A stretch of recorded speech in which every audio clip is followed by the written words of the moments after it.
Hello ladies, this is S and this is G. आणि तुमचं स्वागत आहे नवीन एपिसोडमध्ये. आज आम्ही तुमच्यासाठी घेऊन आलो आहोत एकदम रँडम रेकमेंडेशन्स जे तुम्ही 2025मध्ये ट्राय करू शकता. येस. यामध्ये आम्ही असं काही सांगणार आहे की वेगवेगळ्या मूवीज, सिरीज, काही पुस्तकं आणि काही ॲप्सचे रेकमेंडेशन्स जे आम्ही दोघींनी ऑलरेडी वापरलेले आहेत आणि आम्हाला वर्क झाले. Yes. So let start with the apps first. Yes. काही ॲप्स जे आम्हाला असं वाटलं की अतिशय छान आहेत, कामी येतात आणि तुम्हालाही कदाचित तुमच्या लाईफमध्ये कामी येऊ शकतात. तर माझं पहिलं ॲप आहे ते म्हणजे पोमोडोरो. आता एक जॅपनीज कॉन्सेप्ट आहे की तुम्ही 20 मिनिटासाठी काम करायचं आणि 5 मिनिटाचा ब्रेक घ्यायचा, किंवा 40 मिनिट काम करायचं आणि 10 मिनिटाचा ब्रेक घ्यायचा. हो तर यासाठी टायमर्स असतात. हो. तर तुम्ही म्हणाल की फोनमध्ये असतं टायमर, पण ऍक्च्युली ना तो जो ऍप आहे ना तो तुमच्या स्क्रीनवर असा डिस्प्लेला असतो की तो टायमर फिरताना तुम्हाला दिसतो. अच्छा. तर मी काय करते, जे काम कंटाळायचं आहे, जसे की आता कपड्याच्या घड्या घालणं, भांडे लावणं, ओटा पुसणं, जे की असं असतं की ज्याच्यात मला काही रमण्यासारखं काही नाहीये, हां. तर कधी कधी मी असं करते की 20 मिनिटाचा टाइम लावला आणि मी स्वतःच्या मनाला सांगते, हे बघ ऍस, तुला फक्त 20 मिनिट काम करायचंय, फार काही नाही मागत आहे, फक्त 20 मिनिट. आणि ते ऍप असं दिसतं, समोर लावलेलं असतं आणि विदाऊट एनी डिस्ट्रॅक्शन्स, जी कामं नको आहेत, जेव्हा मला असं कळतं ना फक्त 20 मिनिटं करायचं, झालं नाही तर नको करू, पण भले फक्त तेवढ्या वेळासाठी तू कर. पण जनरली असं होतं त्याच्या आधीच त्या गोष्टी होऊन जातात. बेसिकली आपण आपल्या माइंडला ट्रिक करतो. येस. तर ही एक जॅपनीज कॉन्सेप्ट आहे पोमोडोरोची. तुम्ही ते जर ॲप वापरलं, तुम्हाला कदाचित ते म्हणतो ना की प्रोडक्टिव्हिटीसाठी कायमच म्हणजे चांगला बूस्ट मिळू शकतो त्या ॲपने. नाईस. नेक्स्ट ॲप असं आहे माझ्याकडे, पोर्टर ॲप म्हणून. पोर्टर हे असं ॲप आहे जे, जसं डन्झो म्हणून पण एक ॲप आहे, एखादी वस्तू एका ठिकाणून दुसऱ्या ठिकाणी पाठवायची असेल तर आपल्याला तिथे फिजिकली जाणं शक्य नसेल किंवा कन्व्हिनियंट नसेल, तर ते आपली वस्तू पार्सल करून देतं बेसिकली. आणि दोन गोष्टी आहेत ज्यांना या म्हणजे एकाच शहरातल्या शहरात पण गोष्टी पाठवायच्या आहेत त्यांच्यासाठी, प्लस ज्यांना इंटरसिटी काही पाठवायचं आहे, बरं. म्हणजे मुंबईहून पुण्याला, किंवा लिटरली मी हैदराबादला जॉब करत होते तर त्यांची पॅकर्स अँड मूव्हर्स पण सर्व्हिस आहे. तर माझं सामान मी हैदराबादमधनं बँगलोरला, आता खूप सामान होतं ना, ते घेऊन जाणं एकटीला शक्य नव्हतं, तर ते ॲप थ्रू पाठवलं आणि मी फक्त माझी एक सूटकेस घेऊन पोहोचले माझ्या नवीन फ्लॅटवर. सो 4-5 दिवसात ते सामान आलं. ते लोक येतात, पॅक करतात, व्यवस्थित विथ म्हणजे केअरनी त्यांनी व्यवस्थित काळजीपूर्वक सामान पोहोचवलं. सो मला ते ॲप खूप युजफुल वाटलं. आणि जेव्हा तू मला सजेस्ट केलं त्यानंतर सांगते, म्हणजे मी पुण्यात राहते आणि माझी बहीण पण लग्न होऊन ती पण पुण्यात आहे, पण आम्ही दोघी इतक्या लांब राहतो आणि आम्हाला जर काही एकमेकींना पाठवायचं असेल तर आम्ही असं भेटण्याची वगैरे वाट बघायला लागते, किंवा आम्हाला एकत्र भेटल्यानंतर एखादी गोष्ट पोस्टी करायला लागते. तर आम्ही स्वतः पण ते ऍप वापरलं की माझ्या इथनं तिला काहीतरी द्यायचंय मला, तर असं. आणि अक्षरशः 20 kg पर्यंत मला वाटतं असं काहीतरी त्यांचं लिमिट आहे, म्हणजे चांगलं लिमिट आहे, असं नाही की एकदम अगदी तुम्ही छोट्याशा डब्यापासनं मोठ्या म्हणजे बऱ्यापैकी चांगल्या पद्धतीच्या वजना इतपतचं सामान तुम्ही पाठवू शकता. येस, मी वापरलं ते, छान आहे. आता नेक्स्ट ॲप जे की ॲक्च्युली थोडं फन आहे, ते आहे डेली आर्ट. तर जर तुम्ही अशा असाल की जेव्हा मी नवीन होते, आर्ट रिलेटेड मी जेव्हा नवीन होते, तर जाणून घ्यायची जर तुम्हाला क्युरिओसिटी असेल, तर त्या ॲपवर असं असतं की रोज तुम्हाला ते एक कुठली तरी पेंटिंग देतात आणि त्याच्या रिलेटेड हिस्ट्री आणि त्याचा सिग्निफिकन्स किंवा त्याचा अर्थ त्या पेंटिंगचा बेसिकली एकदम शॉर्टमध्ये समराईज करून दिलेला आहे.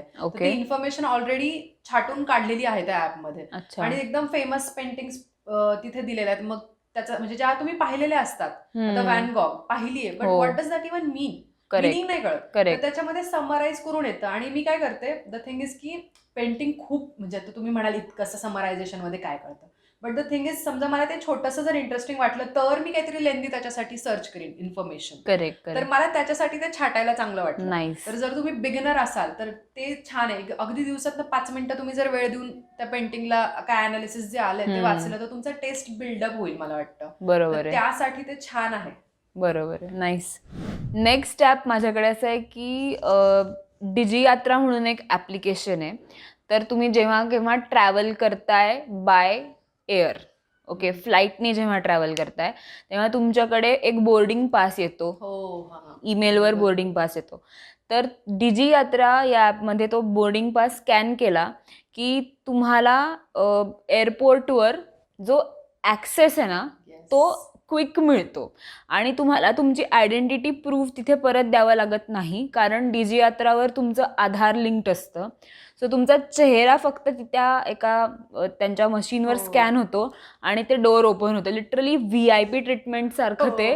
आणि ज्यांना खूप फ्लाईट्स पकडायच्या आहेत, म्हणजे आय थिंक लास्ट 10 दिवसात मी 6 फ्लाईट्स पकडल्या आहेत, तर दॅट इज क्रेझी. म्हणजे पॅनिक व्हायला होतं की फ्लाईट कॅच करायची आहे आणि नको मिस व्हायला, तर तशा लोकांसाठी तर बेस्ट आहे. जेव्हा तुमचे डोमेस्टिक ट्रान्सफर असतो, एका सिटीतनं तुम्हाला दुसरीकडे जायचं आहे आणि वेळ खूप कमी आहे, परत सिक्युरिटी चेक होणार आहे, तर त्या लोकांसाठी पण चांगलं आहे. असं ते ॲप तुम्ही मस्ट आहे ज्या लोकांनी, म्हणजे जे लोक फ्लाईटने ट्रॅव्हल करतात. काय म्हणजे मी लिटरली आता एकदा मी, माझी आई आणि माझी बहीण गेलो होतो, तर मग तिला असं म्हटलं की हे बघ, तू फक्त या रस्त्याने जायचे, अशी चालत जा, तर स्कॅन होतं चालत जायचं. स्कॅन होतं म्हणजे मोठ्या हो त्यांना असं खूप ना, त्यांना ओव्हरवेल्म व्हायला होतं की आयडेंटिटी दाखवायची आहे, मग बोर्डिंग पास पण दाखवायचा आहे, मग तो असं वगैरे मोठा प्रश्न असतो काही चेहऱ्यावर. तर ते नाही होऊ, म्हणजे एल्डरली जर तुमच्यासोबत कोणी असतील मग तर तुम्ही त्या झोलझालमध्ये, म्हणजे मी तर म्हणते कोणासाठी पण ते आहे. You just have to walk aisle, that's all you have to do. Correct. मग त्याच्यामुळे मला वाटतं की ऍक्च्युली ते चांगलं आहे. आता पुढचं रेकमेंडेशन आहे एका सिरीजचं, जे की माझी पाहून पूर्ण झालेली आहे. ती आहे मॉडर्न फॅमिली.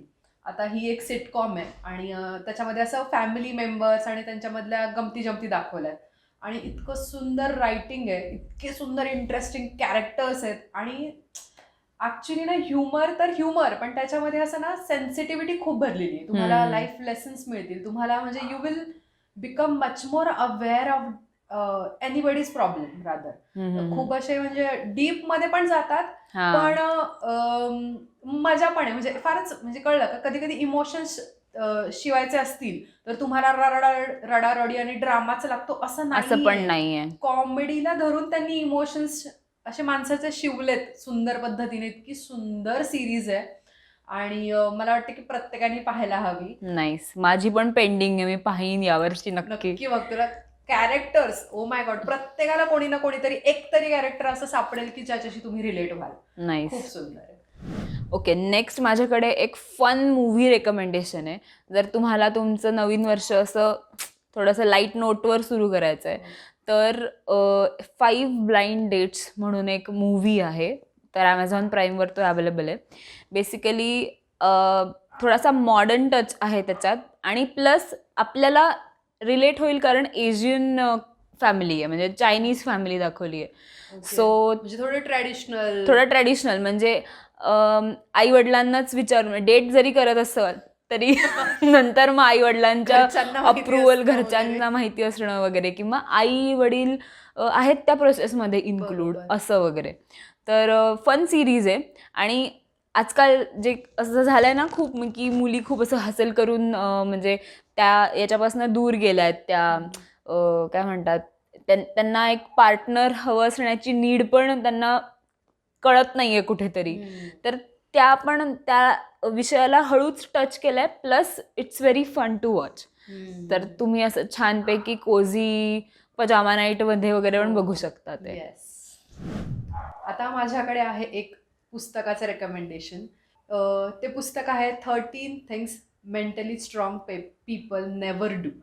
तर त्याच्यामध्ये असं 13 गोष्टी आहेत आणि असं जेव्हा पुस्तकाचं नाव वाचतो तेव्हा असं वाटतं की क्लिशेचं काहीतरी असं मला माहिती असणारच असणार आहे ह्याच्यामध्ये, पण नाही. त्यांनी इतक्या सुंदर पद्धतीने, रायटरने इतक्या छान पद्धतीने त्या गोष्टी एक्सप्लेन केल्यात आणि इतक्या मजेशीर गोष्टी. कदाचित ना तुम्हाला काही गोष्टी सापडतील की मी ऑलरेडी करते आणि तुम्ही करता, पण तुम्हाला असं वाटतं की कदाचित मी फार काय हार्श वगैरे आहे का, किंवा मी फारच प्रॅक्टिकल वगैरे आहे का, असं जर असे डाऊट्स असतात. मला माझ्या गोष्टी अशा काही होत्या की ज्याच्याबद्दल मला होते, पण मग ते पुस्तक वाचल्यानंतर मला कळलं how to actually use and navigate those characteristics. आणि त्याच्यामध्ये ना ते जे पुस्तक आहे ते एका सायकोलॉजिस्टनी स्वतः लिहिलंय. तिने खूप वर्षाच्या तिच्या अनुभवानंतर आणि स्वतःच्या लाईफच्या अनुभवानंतर तिने ते पुस्तक लिहिलं आणि तिने त्याच्या रिलेटेड अजून सिरीज काढल्या, जसं की 13 things mentally strong women don't do, 13 things mentally strong parents don't do, असं टाईप.